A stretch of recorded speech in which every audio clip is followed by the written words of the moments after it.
In this video, I've put some practice questions on general science for you to prepare for the ASVAB test.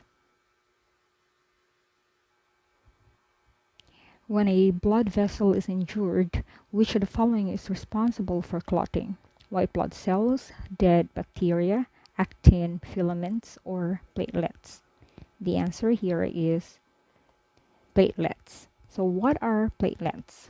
Platelets are small proteins in the bloodstream that react when the body signals an injury and are the primary mechanism of clotting.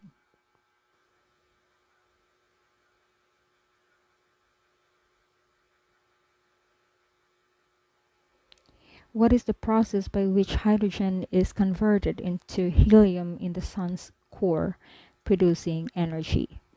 Gravitational collapse, nuclear fission, nuclear fusion, or radioactive decay? The answer here is nuclear fusion. So what is nuclear fusion? Nuclear fusion is the process where hydrogen nuclei combine to form helium, releasing tremendous energy, and this is the primary source of the sun's energy, keeping it shining and providing heat. Nuclear fission here is splitting a large nucleus into smaller nuclei, which does not occur in the sun. And gravitational collapse refers to the contraction of matter under gravity significant during the formation of stars. And radioactive decay is the breakdown of unstable nuclei.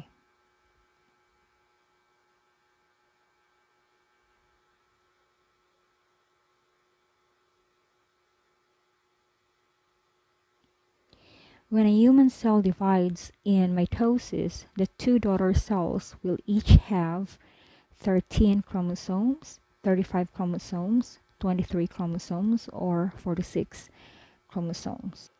The answer here is 46 chromosomes. The human genome has 23 pairs of chromosomes, meaning that each cell has a total of 46 chromosomes. In mitosis, each daughter cell has a full copy of the parent's DNA and will also have 46 chromosomes.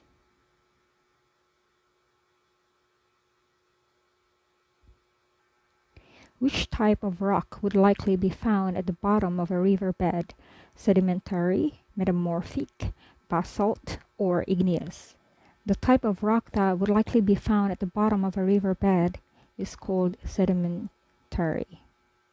Sedimentary rock is formed from sediments, which is a mixture of sand, shells, and other small pieces of material commonly located at the bottom of a river or lake. Metamorphic rocks here are rocks that have undergone changes in their mineralogy, texture, and chemical composition due to heat, pressure, or chemical reactions within the Earth's crust. And basalt here is just a type of igneous rock formed from volcanoes.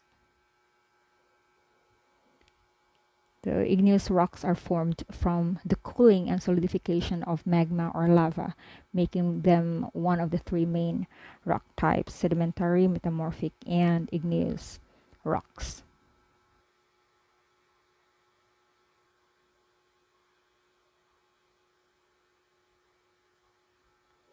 Carbon dioxide can be consumed and converted into glucose by what type of organism?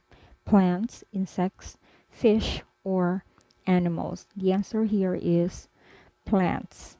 Plants are capable of photosynthesis and they use light energy from the sun to consume carbon dioxide and water to form glucose.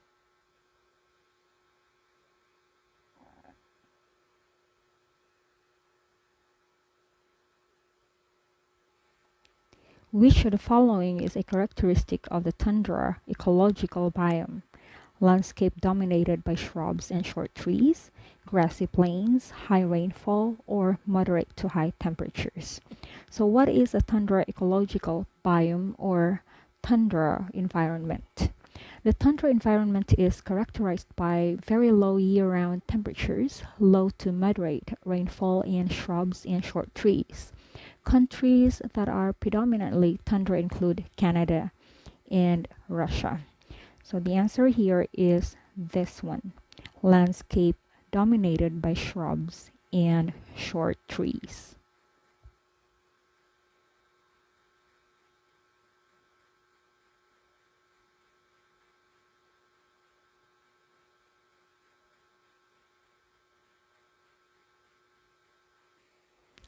Craig ran 2.5 miles on his afternoon run.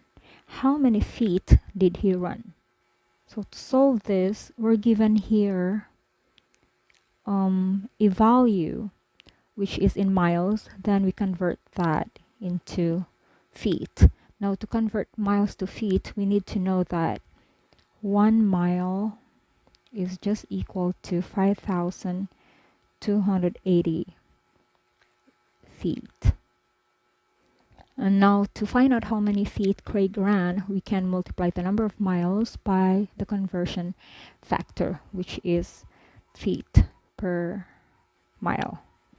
Alright, so that would be 2.5 miles, and then we multiply this by 5,280 feet per mile.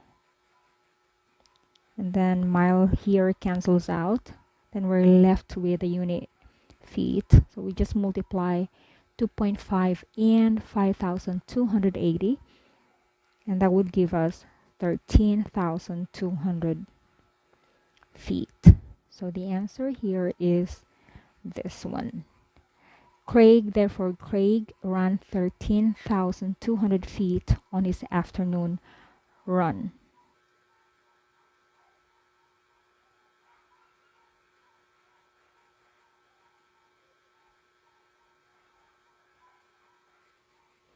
As light passes through a substance, the incident angle changes, meaning the light's entering angle is different than its exiting angle.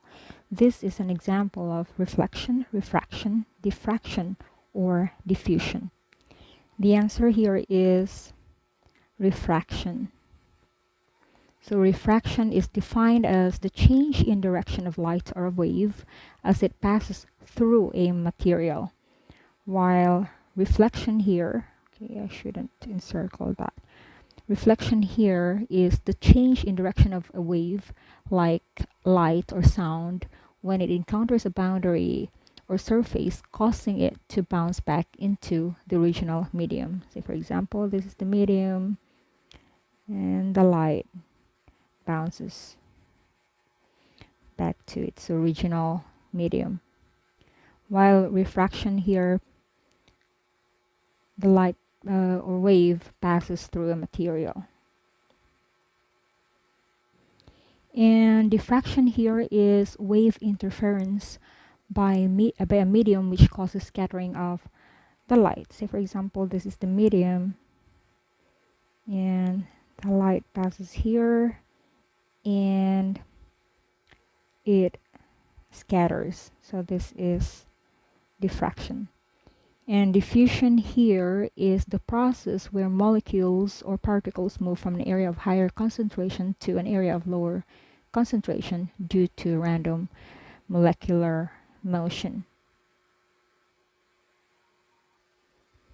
Which type of symbiotic relationship takes place when one member of the association benefits while the other is harmed? Mutualism, parasitism, or commensalism? The answer here is parasitism. Now, in a symbiotic relationship, symbiosis, which we call as symbiosis, this is a close, long-lasting relationship shared by two or more different species. There are three major categories of symbiotic relationships. We have parasitism, mutualism, and commensalism. These three given here. So parasitism is a symbiotic relationship in which one organism benefits while the other is harmed. For example, tapeworms are parasitic to humans because they consume nutrients from the human host, depriving the host of these nutrients. While mutualism is a symbiotic relationship in which both organisms benefit from the relationship. And commensalism is a symbiotic relationship in which one organism benefits while the other is neither harmed nor helped.